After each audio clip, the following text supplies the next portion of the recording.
ನಮಸ್ಕಾರ. ಕಾಲೇಜು ಶಿಕ್ಷಣ ಇಲಾಖೆಯ ಡಿಜಿಟಲ್ ಲರ್ನಿಂಗ್ ಕಲಿಕೆಗೆ ಸ್ವಾಗತ. ನನ್ನ ಹೆಸರು ಶ್ರೀಮತಿ ವಿಜಯ ಡಿ ನಾಯ್ಕ್, ಸರ್ಕಾರಿ ಕಲಾ ಮತ್ತು ವಿಜ್ಞಾನ ಕಾಲೇಜು, ಕಾರವಾರ. ನಾವಿಂದು ಕರ್ನಾಟಕ ವಿಶ್ವವಿದ್ಯಾಲಯದ 5ನೇ ಸೆಂ ಕನ್ನಡ ಐಚ್ಛಿಕ ಪತ್ರಿಕೆಯ ಭಾಗ 1 ಹೊಸಗನ್ನಡ ಸಾಹಿತ್ಯ ಚರಿತ್ರೆಯಲ್ಲಿ ಕಾರಂತರ ಜೀವನದ ಕುರಿತಾಗಿ ತಿಳಿಯೋಣ. ಕಡಲ ತೀರದ ಭಾರ್ಗವ, ನಡೆದಾಡುವ ವಿಶ್ವಕೋಶ ಎಂದು ಪ್ರಖ್ಯಾತಿಯನ್ನು ಪಡೆದವರು ಶಿವರಾಮ್ ಕಾರಂತರು. ಇವರ ಬಾಲ್ಯ, ವಿದ್ಯಾಭ್ಯಾಸ, ಜೀವನದ ಪ್ರಮುಖ ಘಟನೆಗಳ ಬಗ್ಗೆ ತಿಳಿಯೋಣ.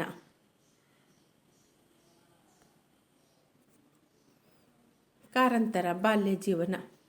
ಕಾರಂತರು ಉಡುಪಿ ಜಿಲ್ಲೆಯ ಕೋಟೆ ಎಂಬಲ್ಲಿ 1902 ಅಕ್ಟೋಬರ್ 10 ಬ್ರಾಹ್ಮಣ ಕುಟುಂಬದಲ್ಲಿ ಜನಿಸಿದರು. ಇವರ ತಂದೆ ಶೇಷ ಕಾರಂತರು, ತಾಯಿ ಲಕ್ಷ್ಮೀ ಕಾರಂತ.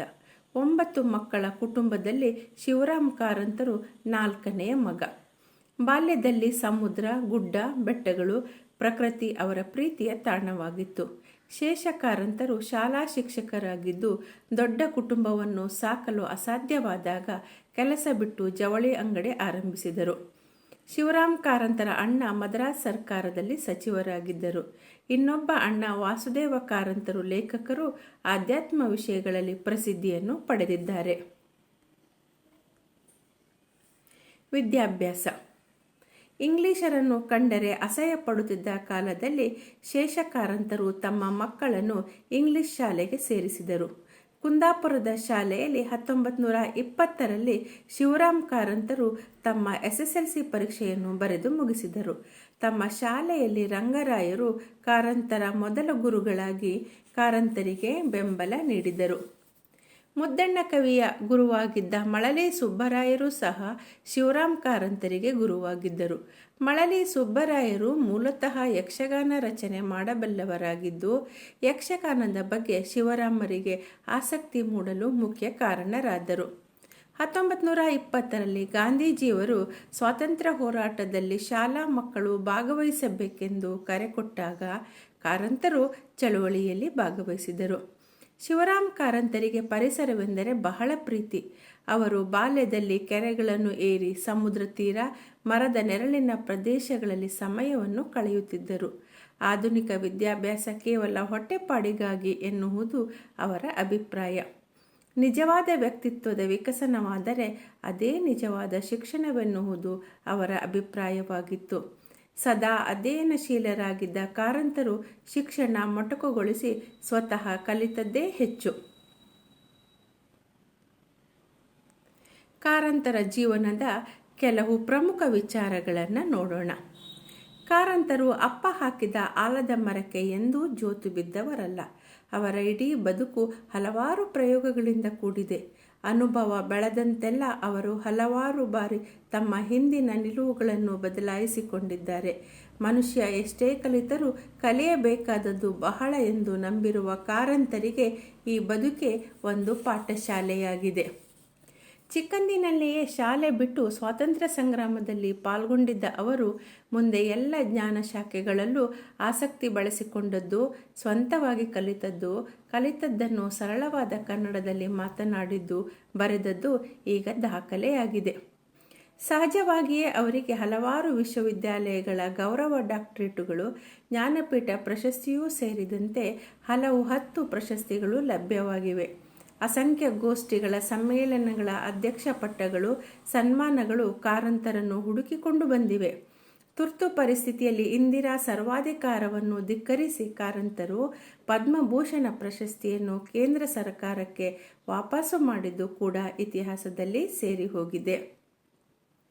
ಕರ್ನಾಟಕದ ಪ್ರಮುಖ ಕಲೆಯಾದ ಯಕ್ಷಗಾನದ ಉಳಿವಿಗೆ ಪ್ರಯತ್ನಿಸಿ ಅದರಲ್ಲಿ ಹಲವು ಪ್ರಯೋಗಗಳನ್ನು ಮಾಡಿದ್ದಾರೆ. ತಾವೇ ಸ್ವತಃ ನೃತ್ಯವನ್ನು ಕಲಿತು ಬ್ಯಾಲೆಯಲ್ಲೂ ಗಂಭೀರ ಪ್ರಯೋಗ ಮತ್ತು ಪ್ರಯತ್ನ ಮಾಡಿದ್ದರು. ಯಕ್ಷಗಾನ ತಂಡಗಳನ್ನು ಕಟ್ಟಿಕೊಂಡು ದೇಶ ವಿದೇಶಗಳಲ್ಲಿ ಈ ಕಲೆಯಲ್ಲಿ ಪ್ರಚುರಪಡಿಸಲು ಯತ್ನಿಸಿದರು.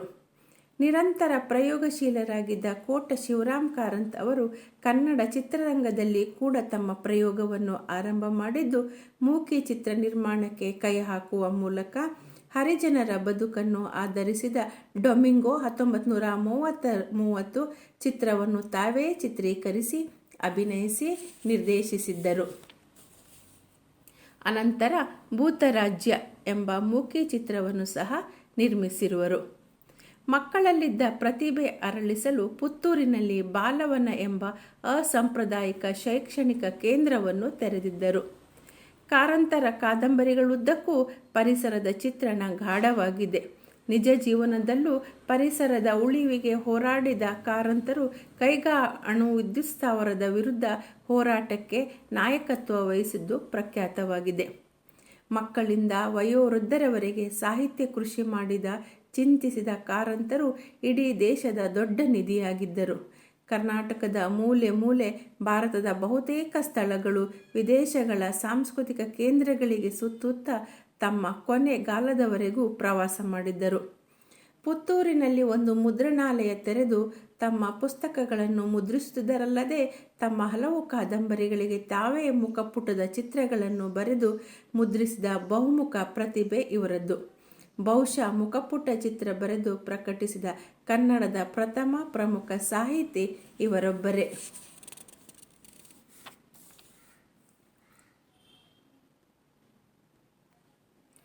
ಕಾರಂತರ ಹವ್ಯಾಸಗಳು. ಕಾರಂತರ ಹವ್ಯಾಸಗಳೆಂದರೆ ಯಕ್ಷಗಾನ ಆಡುವುದು, ಯಕ್ಷಗಾನ ತರಬೇತುದಾರರಾಗಿ ಕಾರ್ಯನಿರ್ವಹಿಸುವುದು ಹಾಗೂ ಫೋಟೋಗ್ರಫಿ ಮಾಡುವುದು. ಕಾರಂತರ ಅಂತಿಮ ದಿನಗಳು. ಕಾರಂತರು ತಮ್ಮ ಇಳಿ ವಯಸ್ಸಿನಲ್ಲೂ ಪ್ರವಾಸ ಮಾಡುತ್ತಿದ್ದರು. ವಯಸ್ಸಿನ ದಣಿವು ಮರೆತು ಸದಾ ಕ್ರಿಯಾಶೀಲರಾಗಿರುತ್ತಿದ್ದರು. 90ರ ವಯಸ್ಸಿನಲ್ಲೂ ಬರವಣಿಗೆ ನಿಲ್ಲಿಸಲಿಲ್ಲ. ಜ್ಞಾನದಾರಿಯಲ್ಲಿ ಜನರನ್ನು ಕೊಂಡೊಯ್ದ ಪ್ರೀತಿಯ ಕಾರಂತಜ್ಜ ಆಗಿದ್ದರು. ವಿಶ್ವಪ್ರೇಮಿ ಹಾಗೂ ಮಹಾ ಮಾನವತಾವಾದಿ ಆಗಿದ್ದ ಕಾರಂತರ ಜ್ಞಾನ ಕ್ಷಿತಿಜವನ್ನು 8 ದಿಕ್ಕಿಗೆ ಚಾಚಿದ ಅಕ್ಷರ ಪ್ರೇಮಿಯಾಗಿದ್ದರು. ಅರ್ಥಪೂರ್ಣ ಬದುಕು ಕಳೆದ ಸಾಹಿತ್ಯ ದಿಗ್ಗಜ ಡಾಕ್ಟರ್ ಶಿವರಾಮ ಕಾರಂತರು 1997 ಡಿಸೆಂಬರ್ 9ರಂದು ನಿಧನ ಹೊಂದಿದರು. ನಿಸರ್ಗದ ಚೆಲುವಿನೊಂದಿಗೆ ಅವಿರತವಾಗಿ ಸಾಹಿತ್ಯ ಸೃಷ್ಟಿಸಿದವರು ಕಾರಂತರು. ನಾವಿಂದು ಕಾರಂತರ ಬಾಲ್ಯ ಜೀವನ, ವಿದ್ಯಾಭ್ಯಾಸ, ಕಾರಂತರ ಜೀವನದ ಕೆಲವು ವಿಚಾರಗಳು, ಕಾರಂತರ ಹವ್ಯಾಸಗಳು, ಕಾರಂತರ ಅಂತಿಮ ದಿನಗಳ ಬಗ್ಗೆ ಅರಿತೆವು. ಹೆಚ್ಚಿನ ಮಾಹಿತಿಗಾಗಿ ತಾವು ಕಾರಂತರ ವಿಕಿಪೀಡಿಯಾ, ಕನ್ನಡ ಸಾಹಿತ್ಯ ಪರಿಷತ್ ಬರಹ, ಹೊಸಗನ್ನಡ ಸಾಹಿತ್ಯ ಚರಿತ್ರೆ LS ಶೇಷಗಿರಿರಾವ್, ಕನ್ನಡ ಸಾಹಿತ್ಯ ಕೋಶ ರಾಜಪ್ಪ ದಳವಾಯಿ, ಕನ್ನಡ ಸಾಹಿತ್ಯ ಸಂಸ್ಕೃತಿ ಕೋಶ ಡಾಕ್ಟರ್ ಚಿ.ಸಿ. ನಿಂಗಣ್ಣ, ಕನ್ನಡ ಸಾಹಿತ್ಯ ಚರಿತ್ರೆ ರಂಶ್ರೀ ಮುಗುಳಿ ಈ ಕೃತಿಗಳನ್ನು ಅಧ್ಯಯನ ಮಾಡಬಹುದು. ನಮಸ್ಕಾರ.